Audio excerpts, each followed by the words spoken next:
깨달음을 얻으려면 꼭 스님이 되어야 할까? 결론부터 말하자면 절대 그렇지 않다. 오히려 대한민국에선 붓다의 가르침을 깨닫기 위해선 스님이 되지 않는 것이 훨씬 더 수월할 것이다.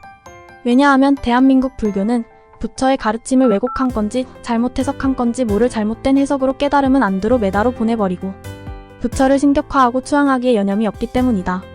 그래서 우리나라에선 차라리 부처라는 인물을 제3자로 놓고 그 사람에게 배울 점은 배우고 멀리할 점은 멀리할 줄 아는 게 훨씬 더 깨달음에 유리하다.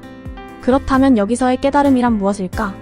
깨달음이란 인간의 원리와 우주의 원리를 이해하는 것이다. 불교는 그 원리를 두 가지로 정답을 매겨놓았는데 그 두 가지가 바로 무아와 영기다.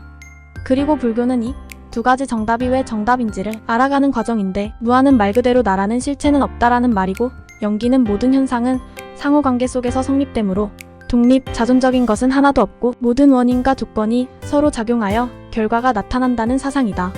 한국 불교 조계종은 무아와 영기라는 정답을 정해놓고 그것을 깨닫기 위해 고군분투하지만 그 과정에 정말 중요한 게 빠져있다. 그것은 바로 모든 것이 나 자신이고 내가 모든 것이라는 범화를 깨닫는 것이다. 무아와 영기를 이해하기 위해서는 반드시 범화를 이해해야 한다.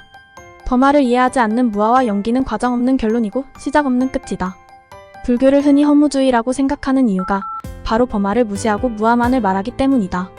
이것은 산을 오르기도 전에 산은 내려가야 하는 것이라고 말하는 것과 다를 바가 없다. 아니, 오른 적도 없는 산을 어떻게 내려가야 한단 말인가? 불교는 석가모니가 범화, 사상을 비판했다고 하여 범화는 잘못된 것이고 무아만이 옳은 것이라고 가르친다. 이것은 매우 잘못된 가르침이다. 이것은 한국 불교가 부처를 섬김과 추앙의 대상으로 만들려고 하기 때문에 벌어진 일이다. 부처는 우리랑 똑같은 사람이다. 부처가 우리보다 인간의 원리, 인생의 원리, 세상의 원리를 먼저 알았다고 해서 우리가 부처를 섬겨야 하는 건 아니다. 우리가 골프를 배우러 가서 골프 프로를 섬기고 추앙하지 않듯이 부처도 똑같다. 부처는 범화를 깨닫고 그것을 넘어서 영기와 무아를 말한 것이다. 만약 부처가 범화를 알지 못했다면 부처는 영기와 무아도 알지 못했을 것이다. 범화란 말 그대로 모든 것이 나 자신이라는 말이다. 그리고 부처가 말한 무아란 나라고 할 만한 실체가 없다는 것이다. 이것을 이해하기 위해선 영기법을 알아야 한다. 영기법이란 모든 현상은 상호관계 속에서 성립되므로 독립 자존적인 것은 하나도 없고 모든 원인과 조건이 서로 작용하여 결과가 나타난다는 말이다. 그러나 이것을 다른 말로 하면 모든 현상은 늘 독립 자존적이고 늘 변화한다라는 말로 바꿔 말할 수 있다. 좀 더 쉽게 말하면 독립 자존적인 것은 늘 변화하고 모든 것은 독립 자존적인 것이라는 말이다. 말이 어려운 사람을 위해서 쉽게 설명하자면 불교가 말하는 영기법은 이 세상 모든 것은 연결되어 있고 연결이 안 된 건 없기 때문에 뭐 하나가 뭐라고 딱히 말할 수가 없어. 그러니 사실 너는 없는 거야 라는 말이고, 내가 범화로 해석한 영기법은 이 세상 모든 것은 연결되어 있고 연결된 건 하나라고 말할 수 있어. 그러니 너는 모든 것과 연결된 모든 것이라고 말할 수가 있어 라는 말이다. 이 두 가지를 다 이해하는 건 입과 귀를 동시에 가지게 되는 것이고 창과 방패를 동시에 가지게 되는 것이다. 이것은 나를 이해하는 가장 근본적인 원리임과 동시에 나를 둘러싼 환경을 이해하는 가장 근본적인 원리를 알게 된 것이다. 물론 말만 듣는다고 아는 것이 아니다. 이유를 곰곰이 생각해보고 본인이 직접 느껴봐야 한다. 그리고 이것을 느끼는 방법은 생각보다 간단하다. 당신은 정말 많은 생각을 한다. 당신은 짬뽕을 먹을지 짜장면을 먹을지 생각하는 와중에 김밥이 떠오르기도 한다. 당신은 수많은 자아가 표현된 상태이다. 정말 이것은 말 그대로 무아의 상태다. 짜장면을 먹고 싶은 당신만 당신이 아니고 갑툭 튀어나오는 김밥이나 오징어 볶음을 먹고 싶어하는 당신도 당신이다. 이것을 자아, 영어로는 에고라고 한다. 당신은 당신의 수많은 생각들이 하나의 자아에서 나온다고 생각하고 있었겠지만 그렇지 않다. 당신은 수많은 자아로 이루어져 있다. 그리고 그 수많은 자아는 당신의 신체 부위라는 숙주를 기반으로 생각과 기억을 이어가는데 그 자아들은 모두 다른 성격을 가지고 있다. 쉽게 말해 당신의 모든 신체 부위는 각각의 자아를 가진 독립적인 개체라는 말이고, 이 말을 더 쉽게 말하면 당신의 오른손과 왼손의 생각이 다르다는 말이고, 당신의 오른손과 왼손은 각자의 의식과 기억과 생각과 감정을 가지고 있다는 말이다.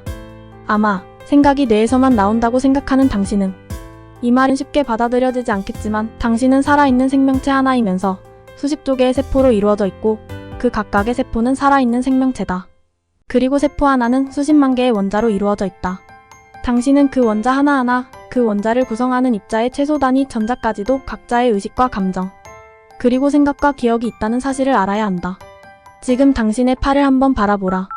당신의 팔은 당신의 피부로 둘러싸여 있으면서 당신은 그 피부 안으로 무엇이 있는지를 과학 시간에 배웠을 것이다. 그 안에는 기본적으로 뼈가 있고 피가 있고 혈관이 있고 근육이 있고 살이 있다. 당신은 뼈와 피와 살을 상상할 때 떠오르는 이미지가 있겠지만 그 이미지를 현미경으로 들여다 본다고 상상해보라.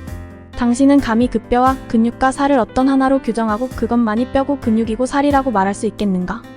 내가 단언코 장담하는데 그들이 모두 당신이며 당신이 이 우주의 일부이면서 당신만의 고유의 생각과 감정과 기억을 가졌듯이 그들도 모두 당신이라는 우주의 일부이면서 각자만의 고유한 생각과 감정과 기억을 가졌다.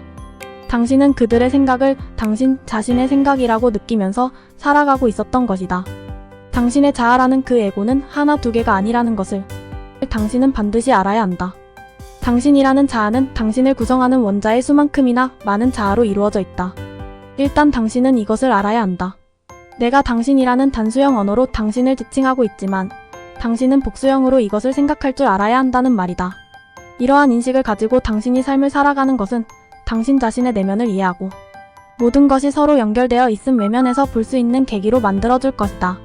그리하면 당신은 당신의 내면에서 펼쳐지는 일이 당신의 외면에서 펼쳐지는 일인 것을 알 수 있을 것이며 당신은 당신의 내면을 제어하는 것이 당신 외면을 제어하는 것이라는 것을 알아차릴 수 있을 것이다.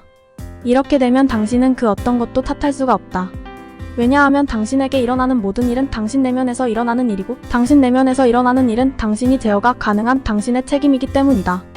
고로 이런 책임을 지는 삶을 살아간다는 것이 곧 깨달은 자의 삶이며 깨달은 자는 그 어떤 번뇌도 본인이 만든 본인 자신이라는 걸 이해할 수 있을 것이다. 그리고 이것은 꼭 스님이 되어야만 깨닫게 되는 원리가 아니다. 스님들은 오히려 부처님 말씀은 항상 옳아야 해라는 생각에 집착함으로써 모든 가르침을 그릇되게 바라보고 있는 사람들이다. 당신이 만약 승려가 되고 싶다면 굳이 말리지는 않겠지만 이거 하나는 꼭 알고 승려가 되길 바란다. 부처가 인생의 등불로 삼으라고 한 건 당신 자신이었지 그가 아니었다.